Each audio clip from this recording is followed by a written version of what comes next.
একসময় মানুষ প্রাকৃতির সান্নিধ্যেই দিন কাটত, কিন্তু আধুনিক সভ্যতা ও প্রযুক্তির নাম করে আমরা প্রতিনিয়তই প্রকৃতিকে ধ্বংস করে চলছি। প্রাকৃতির বিপর্যয় প্রভাবে হুমকির মুখে পড়ছে পৃথিবীর ভারসাম্য। ধীরে ধীরে আমাদের অস্তিত্ব বিলীন হয়ে যাচ্ছে। প্রতিদিনই হারাতে হচ্ছে অসংখ্য গ্রাম, শহর ও কোটি কোটি প্রাণ। এমন অবস্থায় প্রশ্ন উঠেছে, পৃথিবীর শেষ কবে? সত্যিই কি পৃথিবী একদিন শেষ হয়ে যাবে? এই প্রশ্নের উত্তর খুঁজতে সম্প্রতি এক যুগান্তকারী তথ্য প্রকাশ করেছে নাসার বিজ্ঞানীরা।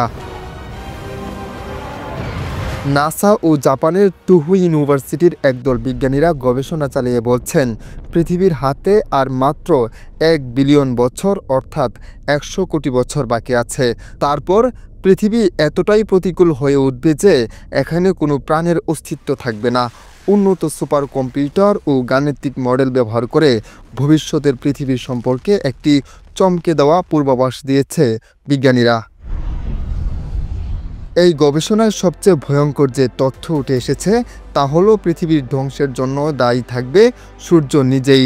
সময়ের সঙ্গে সঙ্গে সূর্যের কেন্দ্রস্থল আরও বেশি গরম হয়ে উঠবে, যার ফলে তার তাপমাত্রা বিকিরণ এতটাই বেড়ে যাবে যে তার আশেপাশের গ্রহগুলো, বিশেষ করে পৃথিবীকে পুড়ে ছাই করে ফেলবে। গবেষকদের গণনা অনুযায়ী 99,99,99,996 সাল নাগাদ পৃথিবীর উপর সূর্যের তাপ এমন মাত্রায় পৌঁছাবে যে জীবন ধারণ একেবারেই অসম্ভব হয়ে উঠবে। আর 1,02,21 সাল নাগাদ পৃথিবীর সব রকমের প্রাণের অস্তিত্ব নিশ্চিহ্ন হয়ে যাবে। যদিও এই ধ্বংস এখনই আসবে না, তবুও বিজ্ঞানীরা মনে করছেন এটা এক ধরনের সতর্ক সংকেত। গবেষণার মাধ্যমে বিজ্ঞানীরা মানবজাতিকে একটা স্পষ্ট বার্তা দিয়ে বলছেন, পৃথিবী চিরস্থায়ী নয়, আর প্রকৃতির বিরুদ্ধে যুদ্ধ করে টিকে থাকা সম্ভব নয়। তবে আশার বিষয়, এর প্রভাব থেকে কিছুটা লাঘব করতে উন্নত প্রযুক্তি আবিষ্কার করা হচ্ছে। মঙ্গল গ্রহের মতো গ্রহগুলোকে তৈরি করা হচ্ছে মানুষের বসবাসের জন্য।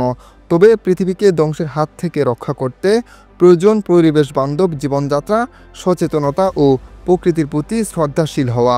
নতুবা সময়ের আগেই আমাদের সামনে এসে দাঁড়াবে ভয়ঙ্কর ভবিষ্যৎ। আব্দুল্লাহ আল কাউসার, আমার বার্তা, নিউজ ডেস্ক।